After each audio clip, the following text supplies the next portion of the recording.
Hey guys, it's Main here, back again with another IE review. This time, again, on stream. This is another review giveaway. So again, kind of the way I'm doing them, if you guys want your IEs reviewed, feel free to join the Discord, get notifications when I go live, follow me on Twitch, that kind of stuff. We do the reviews kind of there on stream now. You can redeem channel points for it. I'm in the middle of probably tweaking them, reducing it so it's a lot easier to get your IE reviewed. You can redeem channel points, get your IE reviewed, be there for sub goals when they're hit. We can do Marble Race just to give away an IE review. So feel free to join, that we can get your IEs reviewed.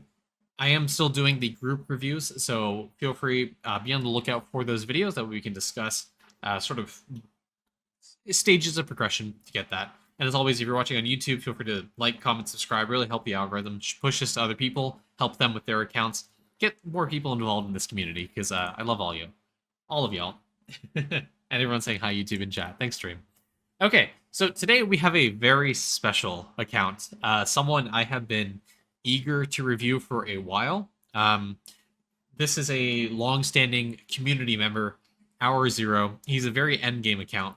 And so instead of reviewing things that he should be improving on, he and I kind of agreed that, one, we're going to look at some of the things that he has done in his account that you could be doing, talking about the very basics of Idleon and how you get to this point in the game. How you get to the end game status that he's at right now, that some people are at right now. So let's talk about that. There he is in chat. So let's go through. Let's talk about very basically just character composition. This is something I want to make a video on eventually, just talking about what you should be making your character composition. Right now, he is following the meta, which is 2 Siege Breakers, 2 DKs, 2 Elemental Sorcerers. He's got a V-Man, 1 Bubo, 1 Beastmaster, and 1 Blood Berserker. This is, I think, for the most part, the generally agreed upon meta where you have 2 Siege Breakers. For a long time, prior to World 6, there was a lot of debate whether you should have 2 Blood Berserkers, 2 Siege Breakers. I think it's pretty safe to say that you should absolutely go 2 Siege Breakers now, because with no meal left behind from Jade Emporium, if you bought the pack plus 3 meals per day, there's just no way you can really justify 2 Blood Berserkers. The only thing 2 Blood Berserkers really have over 2 Siege Breakers is the Atom generation you get from extra copper. That's about it. Because you could use your second Blood Berserker for Copper Prince, which Atom Collider is a really good bonus for your account, but you definitely don't need to focus on it as much as you did before because of the skill efficiency boost World 6 provide, the AFK gain. You get so much Atom generation, it's crazy, and it's a non-starter. Ladles are kind of unnecessary for generation, unless you're trying to green stack them. So it's not really that easy. Can you switch from a Blood Berserker to a Siege Breaker? I don't think you can. I don't think the subclass swap tokens work when you have elite classes, so I don't think you can swap them, so you're kind of stuck. That being said, one of the things on the roadmap to talk about is there are going to be elite classes. So as of right now, yes, 2 Siegebreaker is the meta, but this could very well change in the coming weeks when Lava introduces the new World 6 elite classes. So those could massively shift the meta. You don't have to worry too much about the class composition, but 2 Siegebreaker right now is definitely something you should probably focus on doing. You could keep one of the characters as a beginner to wait to see what the new elite classes do, and then consider, yeah, maybe you should create this character or that character. Up to you, if you want to wait for the meta shifts when that does introduce. Other thing I want to talk about is that, apart from class composition, is just very basically the foundations of Idleon. What makes an account really scale and progress? There's 2 different schools of thought when you get into endgame, and it's to hourly click or not. If you are sweaty, you really like this game, and you want to really get to the next level and elevate your account, hourly clicking is something you can do. That's something Hour does. Something I do is hourly clicking. It gives you a ton of stats. Right now he has a 10,000 Roid Raging Bubble, a 10,000 Swift Stepping, a 12,000 Stable Genius, like 10,000 plus. He didn't get this solely through hourly clicking. He did this through candying, and that's something we can talk about at a later time. But hourly clicking generally provides like a good baseline for progressing your alchemy bubbles to really high levels, and it gives you a ton of bonuses. It'll give you high Archer or Bust, these multiplier bubbles. It'll give you really high of these multiplier bubbles. His Severe Purple is actually lower than mine, because I hourly click this. But hourly clicking really increases your bubble levels by a lot. And it's very min-maxy. It's very sweaty. You don't have to do that. but it does provide really like niche bonuses if you're trying to push like leaderboard, for example. Does hourly clicking mean upgrading bubbles every single hour? Yes. So basically what it means, it's based off your 3D printer procs. 3D printer procs every single hour. Asterisk. There's a nuance to that. But every single hour, if you produce over 1 billion resource, that's typically the alchemy resource cost. So when I get my hourly 3D printer proc, I get 1,000 plus oak logs. Anything above 1050 gets converted to atoms, and then the 1,000 I use to click and upgrade that bubble in alchemy. So I'm getting between 2 and 3 levels on some of these bubbles every single hour, and it just helps me progress my account a little bit extra. Now, there are some bubbles that are more valuable than others when you get to a point where you can click them, and those are what we call linear scaling bubbles. They increase by the same amount every single hour. So Stable Genius increases your wisdom by 1 every single bubble level. Swift Step and agility by 1, Roid Rage and strength by 1. You get it. There's also other bubbles, things like FMJ skills linearly. It increases by 1 more defense and 1 base defense every single level. Shaccuracy increases the accuracy that you get by 1% per level. Things like Bug Squares, Sploosh Sploosh, obviously they have a hard cap, but they do scale linearly. Other really good ones, Call the Ash, Hammer Hammer. What else? There's a few more that do scale linearly. So that's something you can do. Alfie does bring up another good point. If you have Dude or you link to Omnifal, you can go to your characters and you have a 15% chance to proc 3D printer, which again, if you wait an hour, can proc another 3D printer cycle. Going further into that, if you go on VMan and use this printer go burr, you can use that as an hourly click basis and use that to click every single time you get a proc of that. What Hour does is something that's even further beyond hourly clicking. And what he does is Hour, you can fill me in on what exactly you do. But he spends candy on some of the easier resources. So, for example, on my elemental sorcerer right now, which is more chopping focused. So I could equip skilling gear. I could equip the card set, go to my skilling preset, upgrade my talents, get as high skilling efficiency as I possibly can. And you see here I'm producing like 435 million logs per hour, which is very low. I'm not on my skilling preset at all right now. But I use an hour candy, and I should produce a lot of logs, which I then can use to upgrade the bubbles for that. So there is a nuance to 3D printer in that it'll produce any resource above 1,050 million or 1 billion, 1.05 billion resource into atoms directly. However, there is a way to bypass that. Let's talk about that. So again, this is very suboptimal.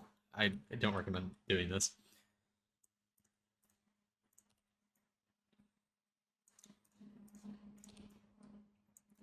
Give me a second here. This is going to take a second. Explaining very in-depth endgame mechanics. But you can see here, I have 1427 million oak logs. I'm past that 1050 mil.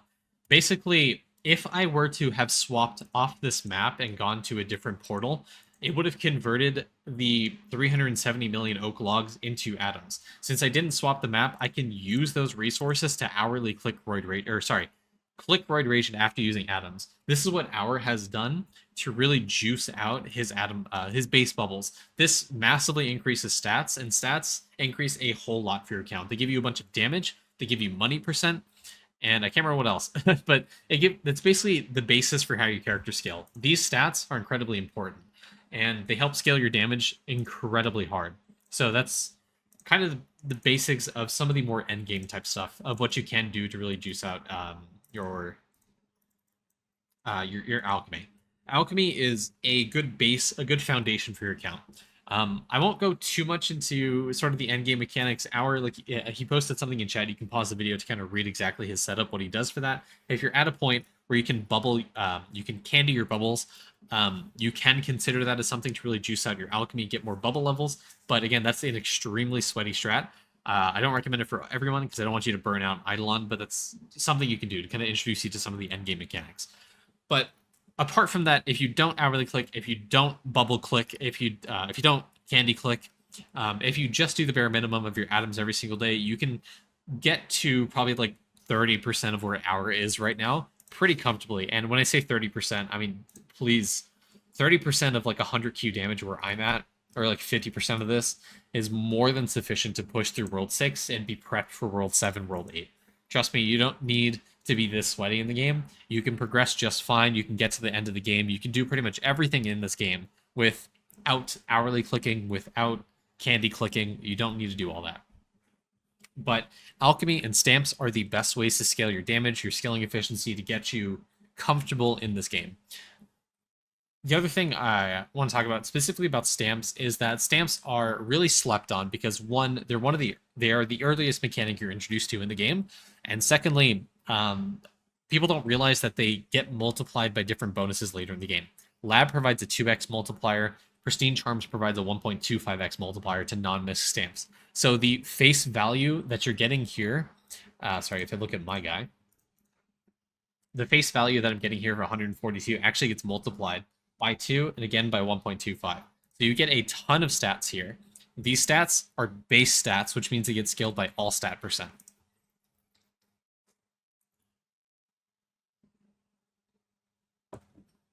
Yeah.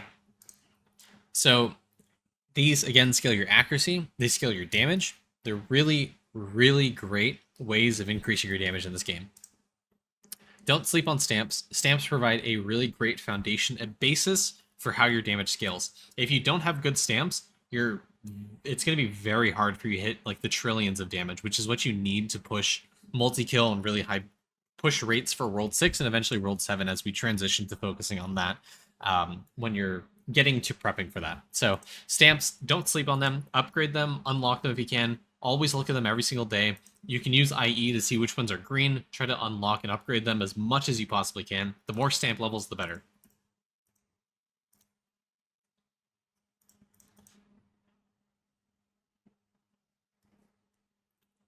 Sorry, I got a text from my wife, just making sure it's not anything urgent.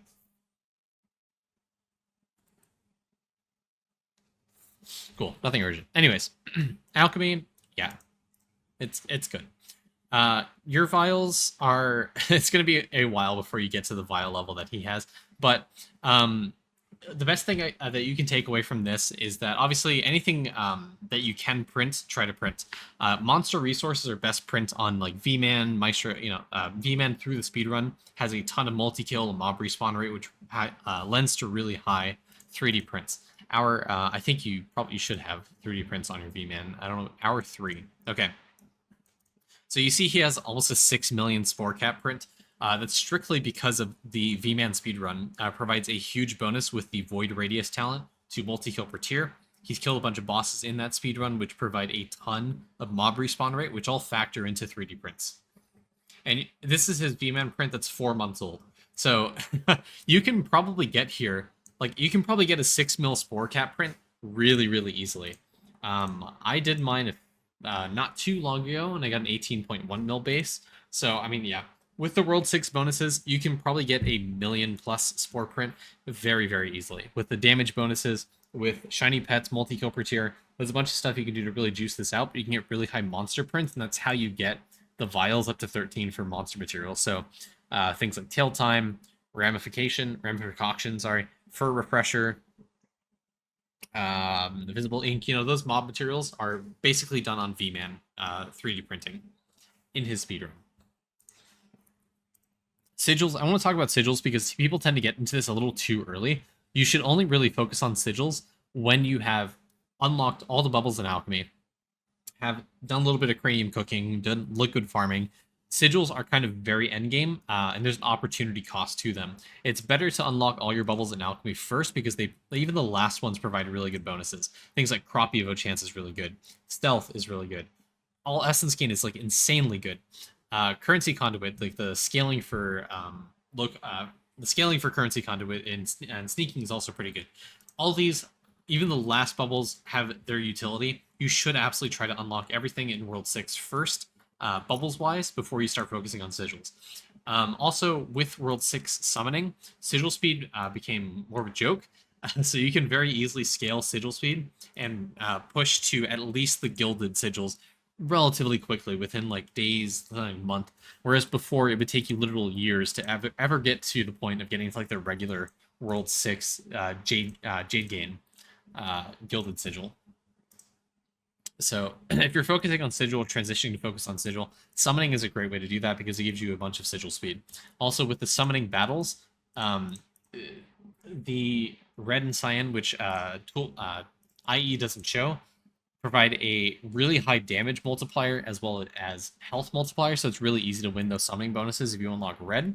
Not only because of those multipliers to damage and health, but also because of the unit that red provides, which is Sparky, which pushes back enemies if it dies, which is really great way to brute force summoning. Sparky is one of the best units in the game for trying to push and win summoning. Highly recommend trying to unlock red as soon as you can. Summoning will become a joke, like a real easy joke to you.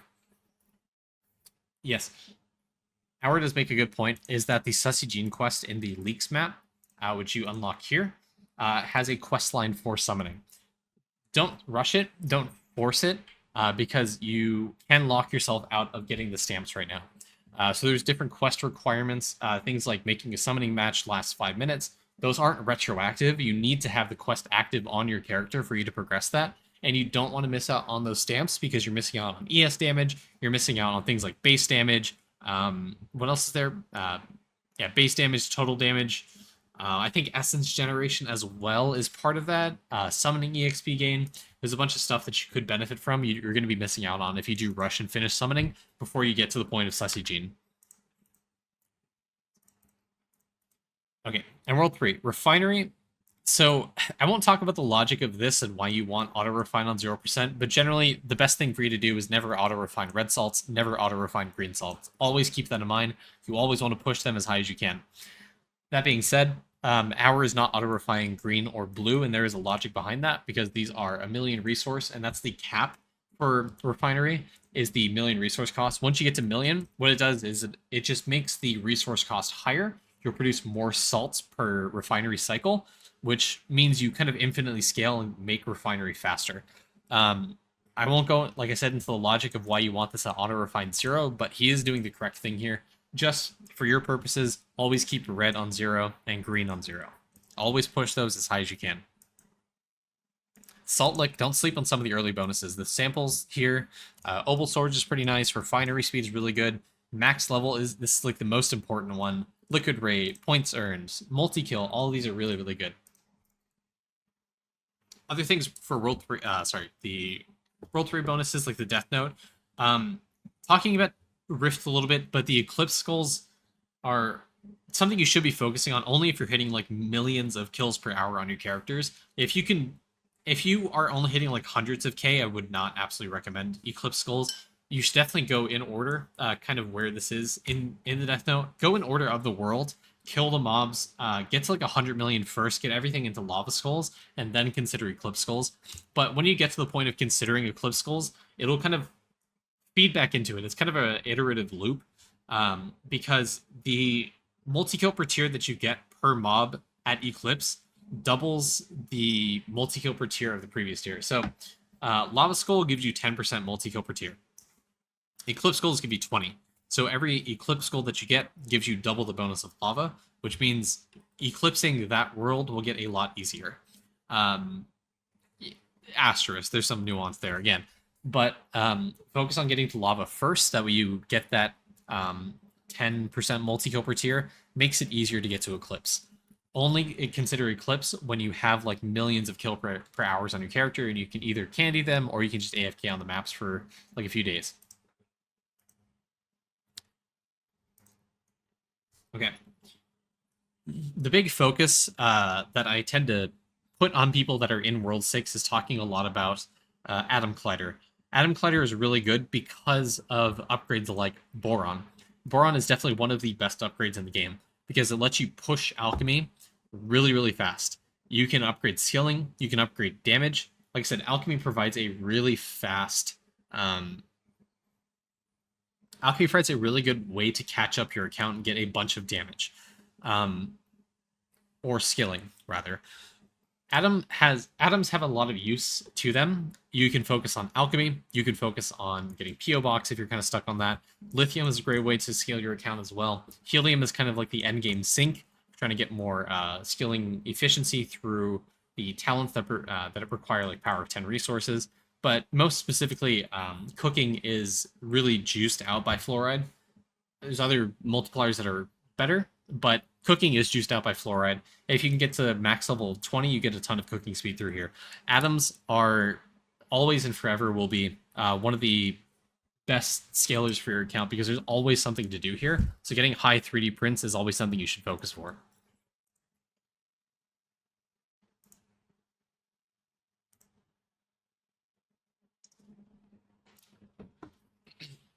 Hour saying he did 30 to 40 million kill per hour because he's late. I mean, yeah, you can hit pretty high kill per hour when trying to push Eclipse skulls. You definitely don't need to wait till you're 30 to 40 million. That's way too much. Okay. Talking about worship.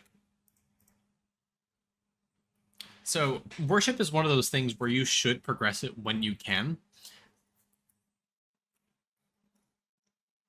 because it provides you some good all around bonuses.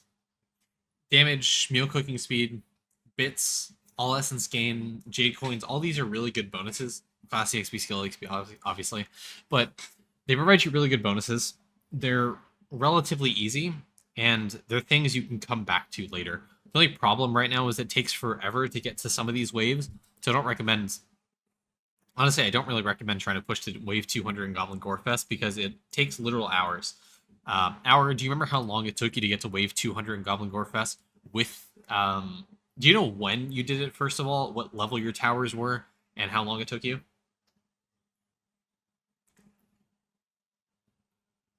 I kind of paused worship since it takes hours with now for plus 10 waves. 8 hours with around level 80 towers. So it took him 8 hours to get here. That's an entire work day. There's at some point there's an opportunity cost to worship, right? You don't want to spend literal hours of your day to get a small incremental bonus. Like this isn't multiplicative damage. This is just additive total percent damage, which is good. Don't get me wrong, but it's not 8 hours worth of your time good. So don't focus too much on it. But if your tower defense is lacking, you haven't done it in like 30 tower levels, absolutely go back and do it. You could probably get some really massive gains from it. And his name is 0 hour. Okay, prayers. So since Tome released, obviously there is a way to get more Tome points by maxing out all your prayers. But just remember, some of the most important prayers you can do are going to be Royal Sampler. Royal Sampler gives you more 3D print sample rate. For the most part, just about everyone in their account is going to be using Royal Sampler. There's a few edge cases where you won't, but Royal Sampler really really good. Midas Mind, Jawbreaker, Tachyon Titan, Zerg Rushigan, Skilled Dimwit, all those prayers are like S tier. Absolutely should max them out as soon as you can. Bounce Pay and Bounce Proficiency, those two as well. Those two prayers, all those prayers are really really important. Hour's logic behind why he's level 14 Royal Sampler right there in chat. Okay. Hour also has level 90 meals almost all night, like first page, right? Anyways, cooking, the way his cooking speed is he gets to this point is because of summoning, V-Man, Diamond Chef, Fluoride. Those two, all of those make up how he gets to E69 cooking speed. Nice, by the way. I think as well, yeah, you're up there as well. All those kind of factor into how you get really high meal cooking speed. Diamond Chef, the way it works is it's an exponential increase. So we have 67 plates at Diamond Chef. That's the actual multiplier you see there. 384 something, 38 mil, whatever, multiplied meal cooking speed. If you go to his V-Man, he has a talent here called Blood Marrow, level 299, which is 1.21 multiplicative meal cooking speed per total level of all the meals. I don't know what your actual total meal level is, but 1.21 to the power of, I think, like 6,000 is reasonable. Calculator. It's not even actually showing me. If I go to, what is it, Wolfram Alpha?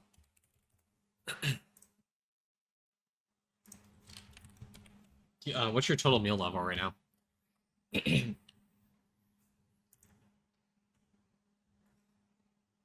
Flashbang, by the way.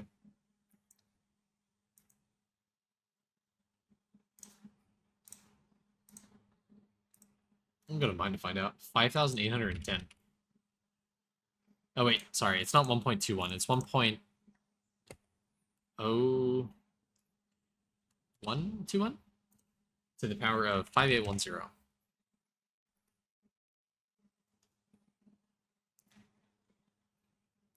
think this is right. Something like that. But you can see in chat his like actual percents like 1.16 E to 30. This is like I want to say like 1,000 times more potent than Diamond Chef. So Blood Marrow is a really it is how you get really high meal cooking speed. Blood Marrow, it is a really huge multiplier to meal cooking speed. So don't sleep on this. V-Man is like absolutely necessary for your account because it provides all around insane bonuses. It gives you a bunch of critters and souls, for example. It gives you statue bonuses, multi-kill per tier in your characters, meal cooking speed. It also has the Eclipse enhancement, so you get some extra bonuses for your characters, base stats for all of your characters, damage, class EXP, all that kind of stuff. V-Man is a really huge bonus for your account. If you don't have one, it is absolutely required. You should definitely get one. Equinox. I don't really have much to say about Equinox. If you're stuck on party dungeons, really recommend looking at Griffey's guides for party dungeon. There's a lot of things to learn about his videos, even though they're still old, they still apply. You can finish those relatively easily. It's just a great way to refocus your account. If you're stuck on a specific Equinox stream, you should probably focus on trying to do those dreams. It's a good gauge of where you should be with your account. Highly recommend trying to follow that. That's how I progressed my account, was I looked at Equinox to try to figure out what I need to do for my account.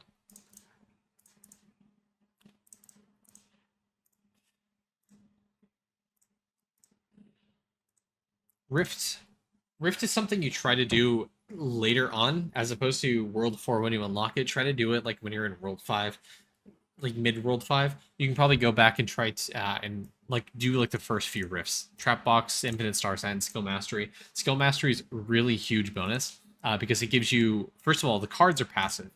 Is like insane. And then you get things like all skill efficiency, printer output is really insane. It just increases your 3D print value. So it increases how much you output on your 3D printer.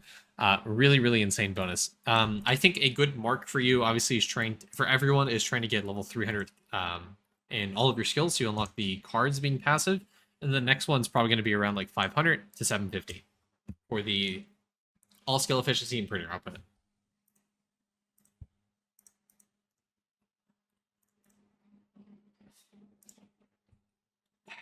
Divinity is very nuanced. It'll depend on the character, depend on your account. So I don't want to delve too much into it. It's not really a good thing to talk about when talking about Foundation. More so, some of the earlier game mechanics are some things you should focus on if you're struggling for anything. If you're struggling for damage, skilling, you should absolutely focus on some of the earlier ones. World 1, World 2, World 3 are where your foundation for Idleon is held. And you should go back to these worlds if you're struggling on any aspect of your game, because they can be solved by any one of these mechanics. Also, real quick throwaway comment, you should definitely focus on, everyone should definitely focus on tools. Tools are great stat sticks. This is the highest pickaxe in the game, Destroyer of the Mologome. You can see how it's giving him 127 strength. These are base stats. So these get scaled by the all stat percent stamp. These get scaled by Demented Emperor Opals, which is Emperor Opals in general, from the Golden Grilled Cheese Dombushes, from the Beanstalk. The 127 that you see here is actually probably getting scaled up to, I don't know, probably like 1,000 strength. So stats here on your tools, on your weapons, on your gear, everything applies and gets multiplied. Yeah, Hour is losing 4,300 strength from dropping the axe. Like, it is insane how much stats these tools give you. Do not sleep on them. They are stat sticks and they increase your damage. Hour, do you want to tell us how much damage you're actually losing from dropping your axe? Here, let me show you how much I'm losing. So I'm at 100 Q right now. I drop this, I lose 8 Q damage. I drop all of my tools, I'm losing almost 30% of my damage. Tools are very easy ways to scale your damage. Absolutely don't sleep on them.